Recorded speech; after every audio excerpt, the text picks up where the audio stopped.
This Torah class is brought to you by TorahAnytime.com. Okay, good morning everyone. I hope everybody had a good sleep and a good breakfast. And here we're in Athens, the seat of Greek ideology. I want to continue to speak about Alexander the Great and his role in history. And yesterday we mentioned Alexander the Great really rose to power 1,000 years after we left Mitzrayim.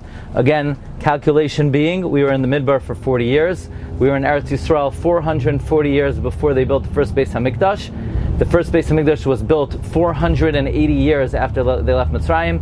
First Beis HaMikdash stood for 410 years, 70 years in Bavel. The Gemara tells us Alexander rises to power 34 years into Bayis Sheni. And in the 40th year, which is 1,000 years from Yetzias Mitzrayim, is the main ascendancy of Alexander the Great. So I want to read to you what the Rambam writes in Hilchos Kiddush HaChodesh. The Rambam gives us his calculations of how he formulates, what's called, he intercalates the calendar. And the Rambam is, so to speak, excusing himself. He's being misnatzel, because the cheshbonos the Rambam makes are not based on Jewish sources. He says the calculations he makes, Chachmas hatekufos, gematrios, shechibruba, Chachmei Yavan, Svarim Harbe. The Greeks composed many books. Vehem hanim samachsha biyad hachachamim. These are books that the Jewish sages have in their possession. So the Rambam says, why didn't I come on to Jewish sources? The Jewish sources would have been from the Shevet Yisachar. The pasuk says, Ubnei Yisachar yoidei vino la'itim. We know Shevet Yisachar specialized in intercalation. So the Rambam is bothered. Why is he coming on to Greek sources? Why doesn't he use the sources of the Jewish people? He says the Jewish books, Loi higiu eleinu. We never got them. So says the Rambam, but still, how am I allowed to rely on Greek sources? Maybe they're distorted, maybe they're miscalculated. Says the Rambam, this is mathematics. It's a measured formula.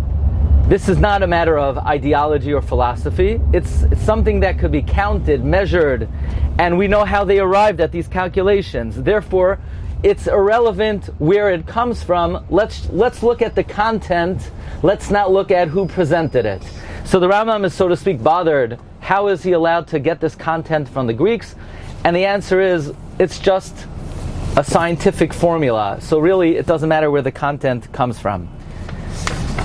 Rav Moshe Shapiro asks on this Rambam, what's the Rambam troubled by?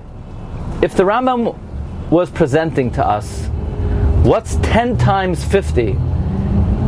And the Rambam would say, well, 10 times 50 is 500. Then what difference would it make where the Rambam learned that formula from? It's something that we could all figure out on our own. Of course it's irrelevant where it comes from. Why is the Rambam even troubled that he got it from a Greek source? The Rambam's not giving us Hilchos Deos. The Rambam is giving us how to intercalate the calendar. Why is the Rambam, in fact, bothered where he gets these calculations from?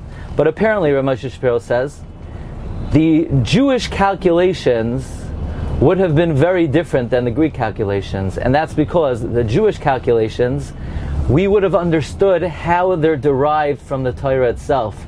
But unfortunately now, all we have is the content, but we don't understand how it stems from the Torah itself. We know all disciplines are rooted in the Torah.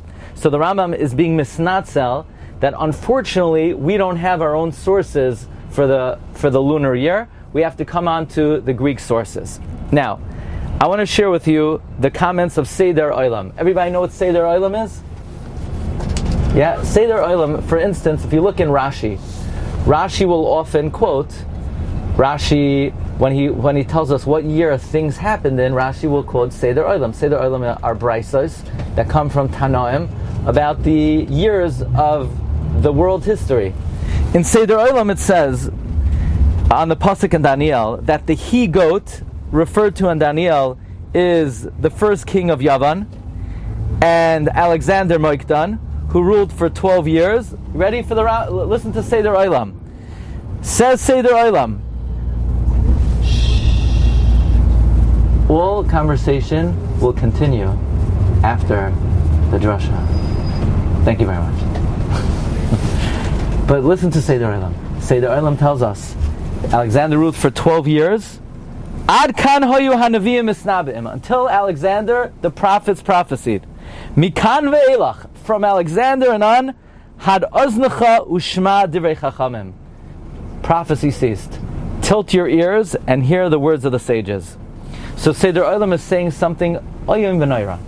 That until Alexander the Great ruled, there was nevuah in the world.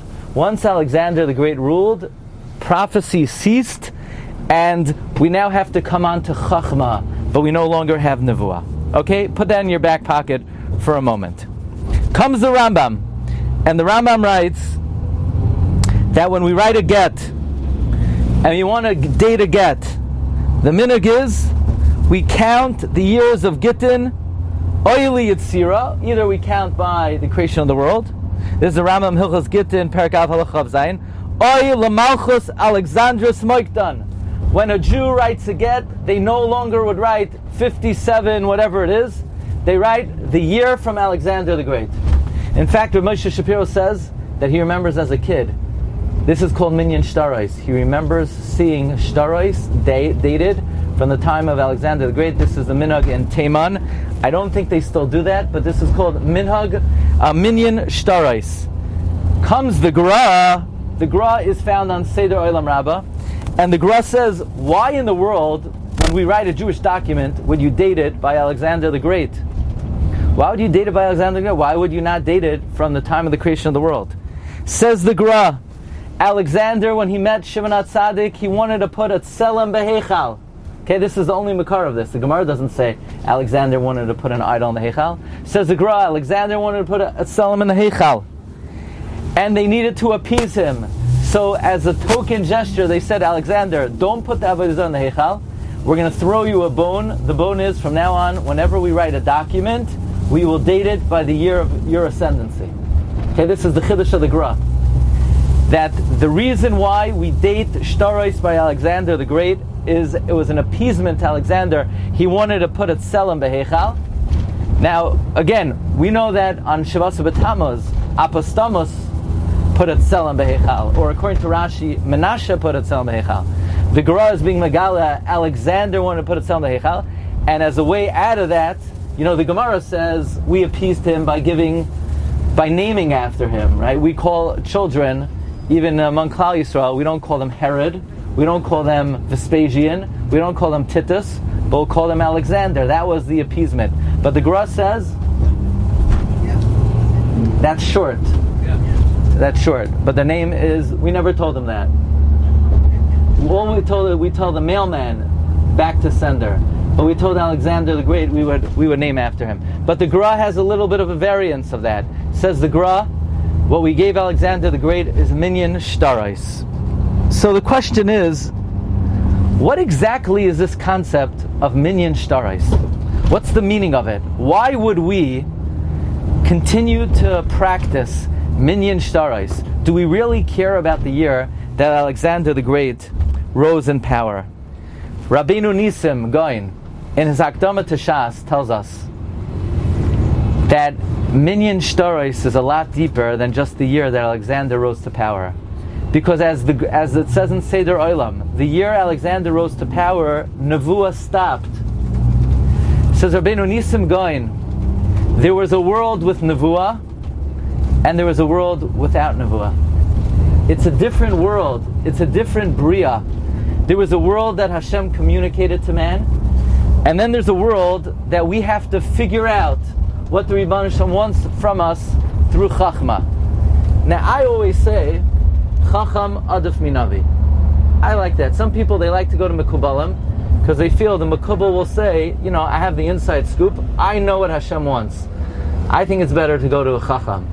Isn't it better not to know what Hashem wants and to figure it out than for Hashem to, I think the Gemara says, Chacham Adif Minavi.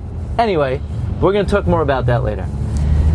Rabbeinu Nisim Gaon says the Indian of Minion Shtarais is that there are two eras in world history. There's the era of Nevuah and there's the era of Chachma. When Alexander the Great came to the world, apparently he created a mechitza. The mechitza is Greek ideology. Greek ideology says we only believe what could be measured, what could be figured out, what could be calculated, but we will not utilize information through divine origin. We no longer come on to Nevuah. We no longer come on to divine communication. We only come on to Chachma. When Alexander came to the world, he created a mechitza of Nevuah. There is no longer Nevuah. Now, as Seder Olam says, Had oznecha u'shema divrei chachamim. Now, it's very interesting because we know the Yevanim nikbitzu alai ufartzu choymois migdalai. They created a pirza. You know, it says in Mishlei, be'ein chazayin yifra ha'am. Says Rashi, when there's no longer nevuah, yifra ha'am, yifritzu bam pratzais. The idea that nevuah protects Klal Yisrael from pratzais. That's why Yevanim nikbitzu alai upartzu choymois migdalai. There's an idea that when we have to rely on Chachma, then we're open to error, we're open to mistake. They're pratzos in the guardianship of the Jewish people. I want to share with you a chiddush. The Gemara tells us that when the Yevanim translated the Torah, the Septuagint, the Targum Shivim, Choshech descended to the world for 3 days. That's one of the reasons we fast on Asar B'Teves, on Ches Teves, on Tes Teves. They translated the Torah. I have a question for you. Did darkness descend on the world when Art Scroll translated Shas? I have a better question. How about when Moshe Rabbeinu translated the Torah into 70 languages before we entered Eretz Yisrael? Moshe Rabbeinu translated the Torah Bayar Heitev. Rashi says Shivim L'Shonos. Why, when the Greeks translated the Torah, darkness came down to the world for 3 days, and when Moshe Rabbeinu translated the Torah, that's okay? What's wrong with translation? What's wrong with translation? Moshe translated it. Yeah, we translated it. The Chachamim translated it. We were the ones, and by the way, the Gemara says the Chacham translated Baruch HaKodesh. So what was wrong? I think the answer is like this. Why did the Greeks want the Torah translated? The Greeks said, the Ramban writes, the Greeks believed in anything they could calculate, measure, and understand with human reasoning. The Greeks were trying to translate the Torah to be able to glean whatever wisdom was something that resonated with them on an intellectual level, something that they could understand on a level of seichel. But anything that was of divine origin, anything of the supernatural, they would discard. Their purpose in translating the Torah was to make the Torah something that was seichel ha'anushi. So that brought darkness to the world. That stopped prophecy. That's when Alexander the Great came to power. Prophecy ceased and Chachma began. But if the purpose of translating the Torah is to be able to understand the entire Torah, not just what resonates to human seichel, but even the supernatural, then that's perfectly okay. Moshe Rabbeinu himself was the one who translated the Torah for Klal Yisrael. One more thing I want to share with you. You know, the Gemara tells us that when Alexander came to the Heichal, he wanted to put a tselem in the Heichal, and what did we do? We started counting shtaros from the years of Alexander. So listen to this cheshbon.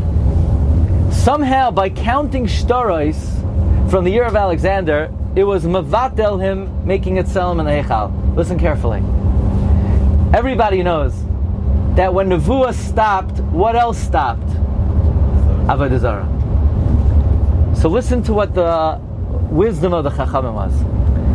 They saw that Alexander wanted to put Avodah Zarah in the Heichal, and they had to make an executive decision. If we're going to give Alexander Minion shtaros, what will that be saying? That there's a new era in world history. Before now there was prophecy, there will no longer be prophecy. Said the Chachamim, that's our only way to ensure that he won't put itself in the Heichal. Because by stopping prophecy, you know what else would stop?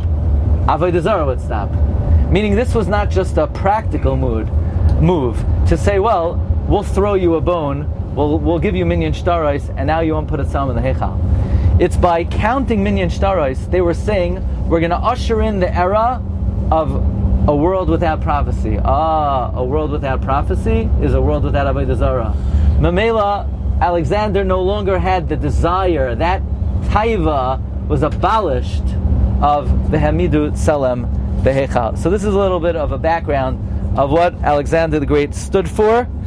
And Marv Rabbeisai, I just want to end off with what the Malbim says on the closing words of the Navi.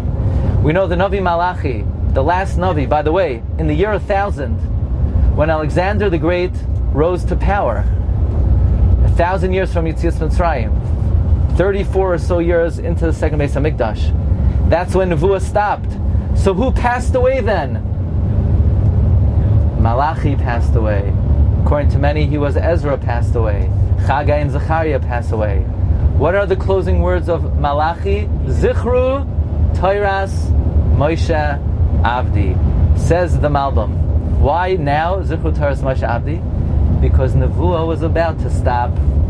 If we had Nevuah, it wasn't as critical, Zichru Toras Moshe. We would still have Nevi'im to remind us. We would have Nevi'im ve'elav tishma'un. But now that Nevuah was stopping, so now the Navi Malachi tells us, Zichru Toras Moshe Avdi. This is a little bit of the background of Alexander the Great and the era that he ushered in. Thank you very much. You've just experienced another Torah class brought to you by TorahAnytime.com.